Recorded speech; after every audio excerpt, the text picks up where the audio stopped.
Salut YouTube, bienvenue sur la chaîne de Lutrit David Pereiro. Alors aujourd'hui en vidéo, je vous propose de travailler sur une basse, enfin ça va changer un peu des guitares.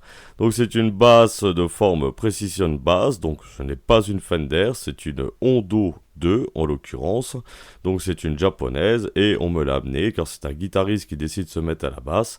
Quelqu'un lui a apparemment vendu ou donné, je ne sais pas exactement. Et je dois la vérifier complètement. Donc bien entendu, 4 mécaniques, on a aussi le petit guide corde à vérifier, on va faire l'intégralité des vérifications de l'instrument pour pouvoir la rendre parfaitement jouable et très confortable. Donc là, on regarde déjà un peu l'état des mécaniques, on s'aperçoit quand même qu'il y a déjà des vis donc qui sont dévissées. Est-ce qu'il suffit juste de les revisser? Je ne sais pas encore. Elles semblent fonctionner. Il y a eu beaucoup de graisses qui ont été mises, mais on commence à voir, notamment sur la corde qui est cassée, qu'il y a du jeu. Donc sans doute qu'on va devoir faire des opérations sur les mécaniques. Tout ça, c'est pas très grave. Il y a un peu de saleté. Sinon, on est quand même relativement en bon état. Ça, joué, mais il y a quand même bien pire. Donc on vérifie tant qu'on y est le scié de tête. Donc est-ce qu'il n'est pas cassé? On va vérifier aussi l'état des frettes et on va donc faire toutes les vérifications habituelles et d'usage. Et comme d'habitude, j'aime bien commencer par la tête et descendre au fur et à mesure. Donc on va vérifier les frettes. Ici on voit donc qu'on a une touche en érable, c'est une touche qui est vernie. Donc ça ne sera pas le même travail qu'au niveau d'une touche en palissandre. On regarde au fur et à mesure ce qu'on ne sait pas où la personne avait l'habitude de jouer. Donc on va regarder tout le long les frettes. On va arriver et on s'aperçoit ici par exemple que au niveau de la tige de réglage, ça se fait par un écrou souvent appelé clou de lit ou écrou de lit. Tout simplement parce qu'on trouvait ça sur les anciens lits en bois, donc ça se fait avec un clou, un forêt, à moins qu'on ait l'outil adapté, ça on le verra tout à l'heure. On regarde l'état général et on s'aperçoit qu'il y a un problème au niveau du micrograve. On voit que les aimants semblent être comme enfoncés. Alors qu'est-ce que c'est exactement? On le saura surtout au démontage, mais on voit directement la différence entre les deux. Ça, vu de l'extérieur, on ne sait pas et ça peut être grave comme ça peut être rien du tout. Donc on fait le tour, on a un volume et une tonalité avec la prise de jack. On a le fameux cendrier qui protège tous les pontés et donc le chevalet. Il faudra vérifier qu'il y ait bien un contact entre le chevalet et la prise jack. Et on va pouvoir attaquer un peu à démonter pour voir un peu les petits problèmes qu'on a vus. Et j'avoue que sur le coup, ce qui m'inquiète, c'est surtout le micro. Mais avant, même si on n'a que 3 cordes, on va déjà vérifier au niveau de l'électronique si on a quelque chose. Alors ici, on ne va pas avoir grand chose parce que justement, on voit que le micro est enfoncé. Mais ça ne nous empêche pas non plus d'essayer au niveau des cordes aiguës, d'essayer de voir au niveau des potentiomètres s'il y a des petits crachouillis, s'il n'y a pas vraiment de soucis particuliers. Il sera toujours beaucoup plus facile de travailler sur l'électronique avec les cordes démontées, on aura facilité d'accès à la plaque et enfin à l'ensemble, surtout à contrario par exemple de la SA de la dernière vidéo. Ici, une fois que les cordes sont montées, c'est nettement plus embêtant d'ouvrir la cavité électronique. Donc prendre son temps, là par exemple on repère quelques petits crachouillis au niveau du volume et de la tonalité, mais surtout du jack. Là, l'embase de jack femelle donc a un problème, il va falloir un peu qu'on regarde. Est-ce que c'est un simple nettoyage? Est-ce qu'il va falloir faire un changement? Ça, sans le démontage, on ne va pas le savoir. Donc prenez votre temps toujours à vérifier l'instrument. Il faut savoir dès le départ sur quoi on part. Et une fois qu'on a listé, on va dire tous les problèmes, si on a un qui survient, c'est nettement moins grave. Donc on va pouvoir déjà regarder si à peine comme ça, sans corde, le manche il est creux ou il est bombé. Et aussi vérifier l'action. Même s'il manque une corde, et ce qu'il faut vous dire déjà pour le creux du manche, c'est que s'il est déjà creux alors que les cordes sont pas en tension, il faudra quand même revenir dessus et idem pour l'action. Donc on note toutes les informations qu'on a trouvées. Il faut vérifier aussi donc au niveau du scié qu'est-ce qu'on a. Et on fait vraiment toutes les vérifications qu'on a pu voir tout le long des vidéos que j'ai faites. Il faut les faire aussi effectivement pour une basse. Il y a quand même quelques points communs entre une guitare et une basse. Donc la première chose à faire quand on va travailler sur une basse, ça va être de vérifier donc si on a des bonnes cordes en stock. Alors autant sur une guitare, on va parler de tirant en premier lieu, autant sur une basse, on va parler du diapason. Alors le diapason, c'est la longueur vibrante de la corde. Il se mesure très facilement. Il suffit de prendre la distance du sillet à la 12e frette et de le multiplier par 2. Donc là, en l'occurrence, pour voir pourquoi la 12e, parce que la 12e, on est à l'octave. Ça, on le voit assez souvent. Donc là, on a mesuré qu'on avait besoin de cordes de 34 pouces. J'en ai en stock, exactement celle que veut le client. Donc aucun problème, je peux attaquer à travailler. On va démonter le cendrier, bien entendu, on s'aperçoit qu'il y a énormément de poussière. Comme d'habitude, toutes les pièces qu'on démonte, toutes les pièces, il faut les mettre dans des petites boîtes. On ne sait jamais ce qui peut se passer à l'atelier, on ne sait jamais, on peut tomber aussi sur un problème et devoir laisser l'instrument quelques jours en attente. Des pièces à commander ou toute autre chose qui pourrait arriver. Donc on procède à un bon petit nettoyage du chevalet, un nettoyage rapide. On fera le nettoyage et le huilage complet une fois démonté et on s'aperçoit directement d'un problème, c'est que les vis des pontées sont quand même très enfoncées, ce qui signifie que l'ancien instrumentiste, lui, désirait avoir une action un peu haute. Donc il va falloir remettre un peu le ponté dans sa position normale et on va vérifier après si on a une action qui est correcte ou s'il faudra mettre une cale. Il faut quand même toujours essayer de prévoir énormément de choses parce que le manche on ne va pas le démonter 50 fois. Alors on peut mais c'est ridicule.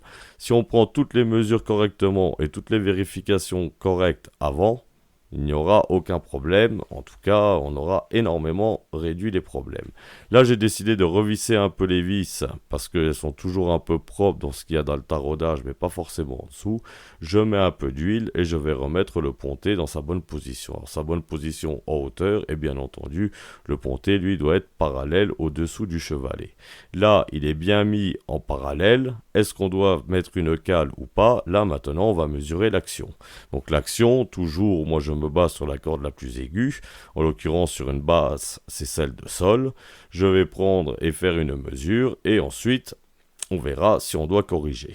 Donc corriger par la pose d'une cale, tout est expliqué dans le livre qui sortira, j'espère, avant la fin de l'année. Le calcul est très très simple et ne vous inquiétez pas. Ici en l'occurrence on a 2 mm d'action, il n'y aura pas besoin de caler. Ensuite on retourne au niveau des mécaniques et on va commencer à démonter les cordes car comme je vous l'ai dit, on a fait toutes les vérifications. Donc les cordes comme sur une guitare à la main ou avec un enrouleur de cordes, n'achetez pas un enrouleur de cordes, ça se fait très bien à la main.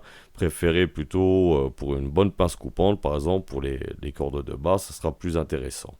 Les cordes, on les prend, on les démonte du côté des mécaniques, on va les couper comme sur une guitare presque à ras. Pourquoi? Parce que ce n'est pas la peine de faire passer toute la corde dans le petit percement qui est prévu à cet effet. Pourquoi? Parce qu'au fur et à mesure, on risque de limer et on abîme déjà assez quand on met les cordes neuves, c'est pas la peine au niveau des anciennes cordes. Bon, là, on continue, on fait les 4, doucement et tranquillement, on coupe, on fait attention, comme d'habitude, de ne surtout pas rayer l'instrument. Donc, les cordes sont démontées, on va pouvoir continuer un peu le démontage. On a un manche vissé, donc comme sur quand même énormément d'instruments. Quand on va dévisser le manche, c'est pas une excuse pour abîmer le reste de l'instrument. Donc je vous ai montré dans d'autres vidéos des cales, mais vous prenez un rouleau d'essuie-tout, ça va aussi très bien. Vous protégez la partie où il y a les potentiomètres. De toute façon, il n'y a pas besoin de forcer pour le manche. Il faut y aller délicatement. On l'a déjà vu dans d'autres vidéos. On prédévisse chaque vis, donc un petit tour, on prédévisse encore d'un autre tour et après on dévisse au fur et à mesure toutes les vis.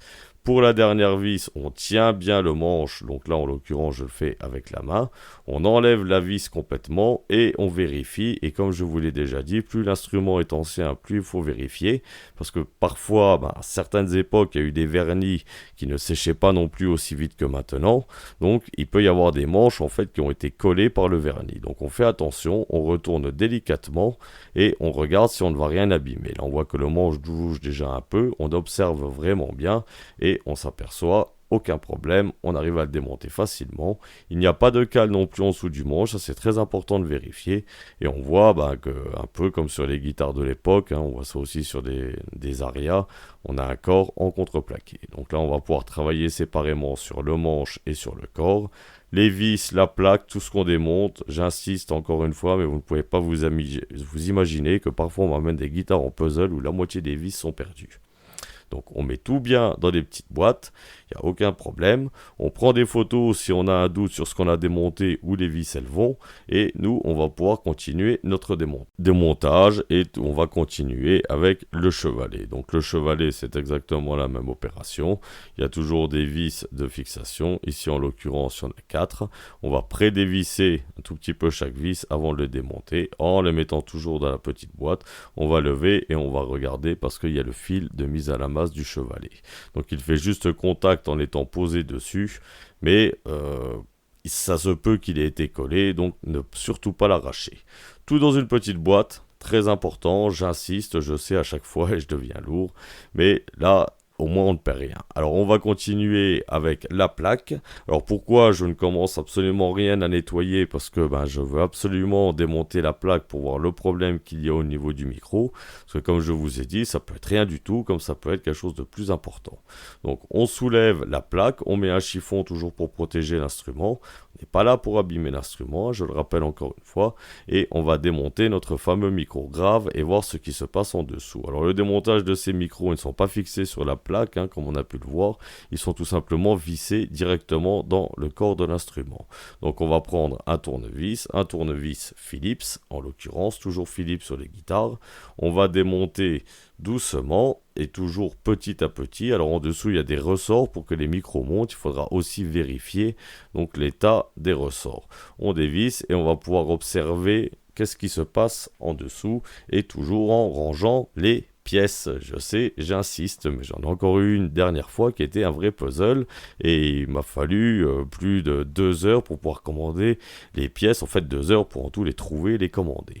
Donc on va retourner le micro et on va regarder, ce n'était vraiment pas grand chose, c'est tout simplement le micro en lui-même qui s'est déclipsé du cache. Ça arrive assez souvent, c'est pas un souci, ça va se régler facilement en mettant 2 petits points de colle glu pour pouvoir le bloquer pour être sûr que ça ne revienne pas. Alors, on le reclipse, on lui met un tout petit peu de colle, mais on ne va pas non plus lui en mettre de trop.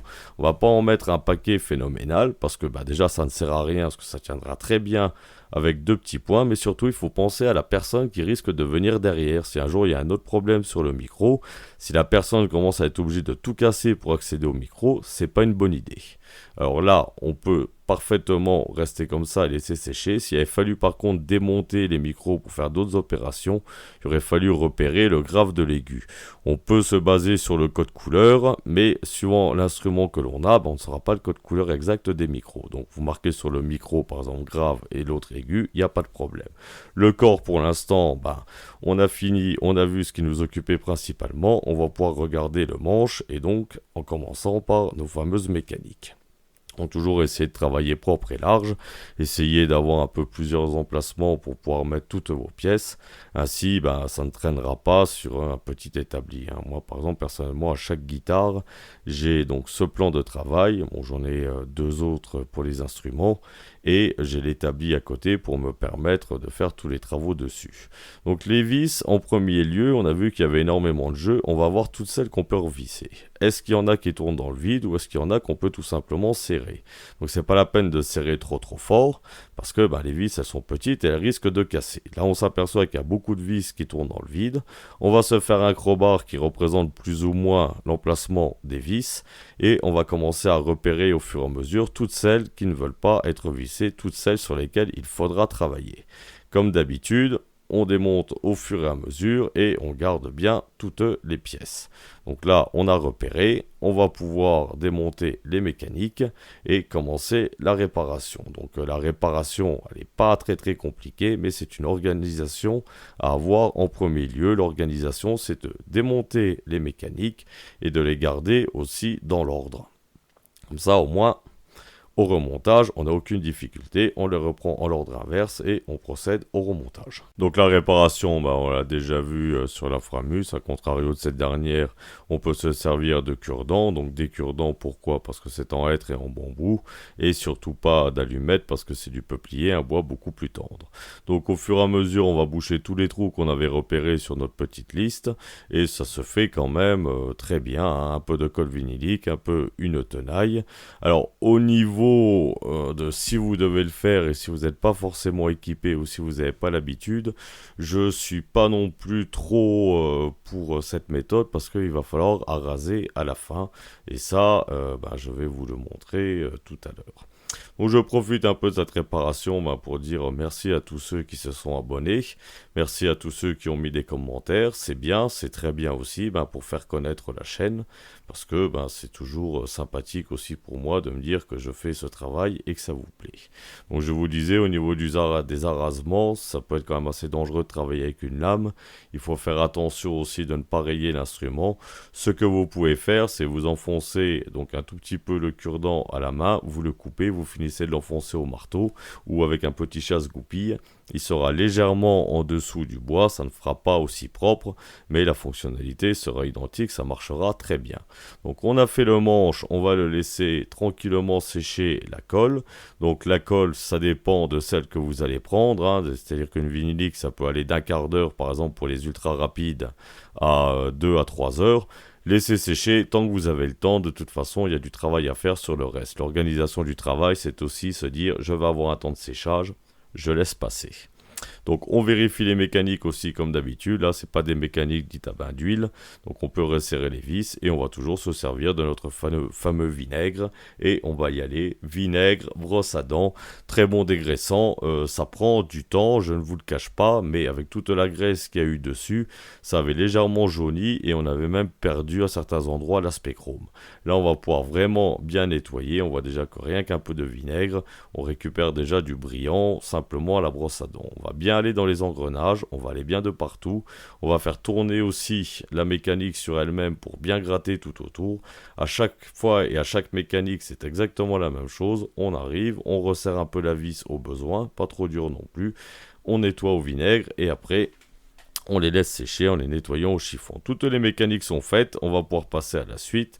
Et bien la suite c'est tout simplement ce qu'on a démonté, ça va être par exemple le fameux cendrier.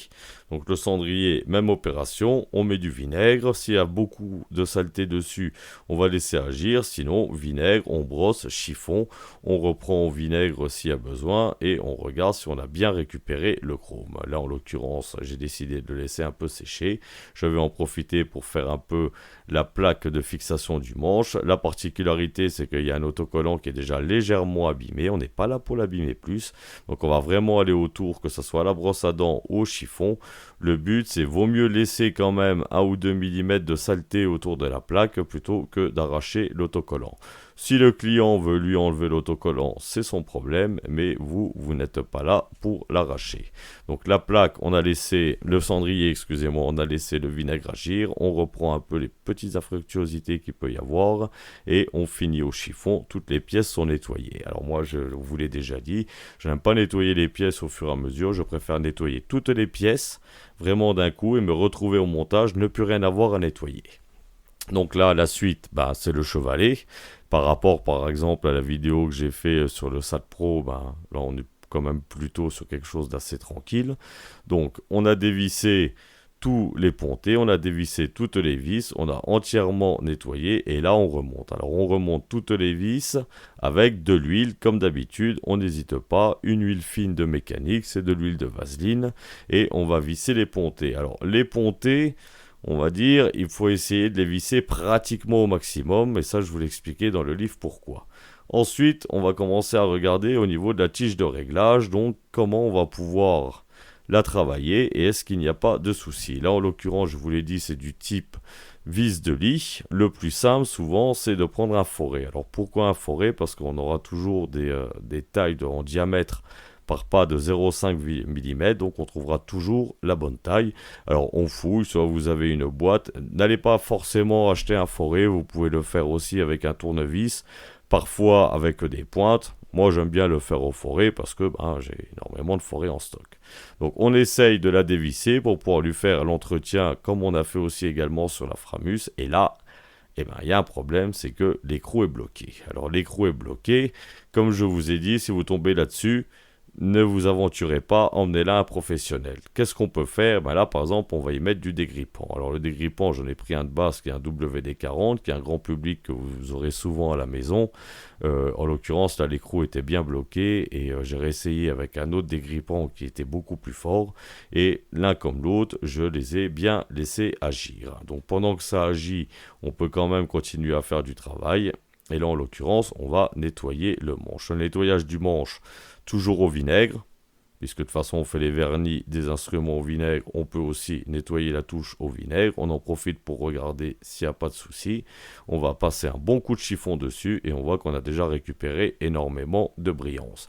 Les frettes, elles, ça ne change pas, donc toujours. On ne met pas d'abrasif, on se sert du mirror, le scotch, le cutter. J'ai fait des vidéos complètes là-dessus sur l'entretien d'une touche palissandre. Là, pour une touche qui est en érable, ben, il n'y a pas de passage à l'huile, mais il faut vérifier qu'il n'y ait pas des manques de vernis. Et on le voit souvent, ben, surtout quand les gens ont tendance à jouer, par exemple, que sur les 5 premières cases, c'est souvent abîmé. Ici, il n'y a absolument rien à faire, le vernis est encore en bon état. Parfois, on peut faire des raccords.